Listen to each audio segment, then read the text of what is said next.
అందరికీ నమస్కారాలు. ఈరోజు మనందరికీ తెలిసిందే రిజర్వేషన్లు హటావో అనే ఒక చర్చ జరుగుతుంది.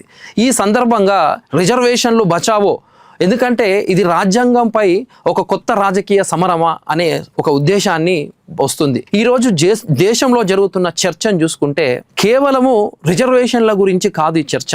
భారత రాజ్యాంగం స్వీకరించిన సామాజిక న్యాయ సిద్ధాంతం గురించి ఈ చర్చ జరుగుతుంది. ఇప్పుడు రిజర్వేషన్ హటావో అనే నినాదం సోషల్ మీడియాలో మనందరికీ వినిపిస్తూ ఉంది. కానీ ఒక ప్రశ్న నేను అడుగుతున్నా, రిజర్వేషన్ను ప్రశ్నించడం అంటే ఏమిటి?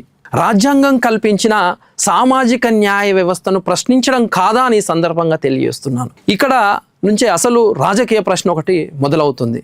అసలు రిజర్వేషన్ అంశము ఈ దేశంలో ఎప్పుడు కేవలం సామాజిక చర్చగా మాత్రమే నిలవలేదు. ప్రతి ఎన్నికల్లో, ప్రతి ప్రధాన రాజకీయ పరిణామంలో కూడా ఇది దేశ రాజకీయాలను ప్రభావితం చేసే అంశమే రిజర్వేషన్లు.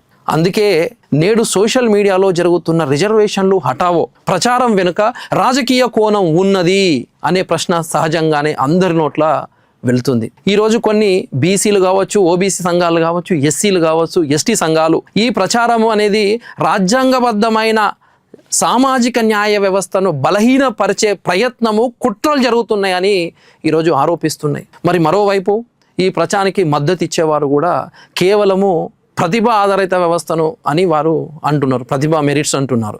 ఈ రెండు వాదనలు మనం ఒక్కసారి విశ్లేషణ చేస్తే నిజమేంది అనేది ఒకసారి మనం సమాధానం వెతికితే మనం భావోద్వేగాలతో కాదు, ప్రజాస్వామ్య చర్చ ద్వారానే రావాలి. కానీ ఒక విషయం మాత్రం స్పష్టంగా గుర్తుంచుకోండి, భారత రాజకీయంలో రిజర్వేషన్ను బలహీనపరిచేలా కనిపించే ఏ రాజకీయ వైఖరి అయినా సరే కోట్లాది మంది బీసీలు, ఓబీసీలు, ఎస్సీలు, ఎస్టీలు ప్రజలు చాలా సున్నితంగా పరిశీలిస్తారు, చూస్తున్నారని ఆలోచించండి. ఎందుకంటే వారి దృష్టిలో రిజర్వేషన్ అనేది ఓ ఉద్యోగమో లేదంటే ఓ సీటో కాదు, ఓ ప్రభుత్వము అమలు చేసే పథకం కాదు. ఇది రాజ్యాంగం ఇచ్చిన ప్రాతినిధ్య హక్కు. ప్రాతినిధ్యం లేకపోతే సామాజిక న్యాయం అసంపూర్ణంగా ఉంటుంది. సామాజిక న్యాయం లేకపోతే ప్రజాస్వామ్యం బలహీనపడుతుంది.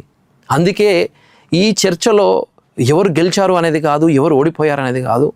ఇది రాజకీయ చర్చ కాదు, రాజ్యాంగం గెలవాలి, సామాజిక న్యాయం గెలవాలి అనే చర్చనే మనం రావాలి. అందుకే ప్రతి ఒక్కరి నినాదం ఒకటే కావాలి, రిజర్వేషన్ బచావో, రిజర్వేషన్ బచావో, రాజ్యాంగాన్ని కాపాడుకుందాం, సామాజిక న్యాయాన్ని గెలిపిద్దాం. జై పూలే, జై భీమ్.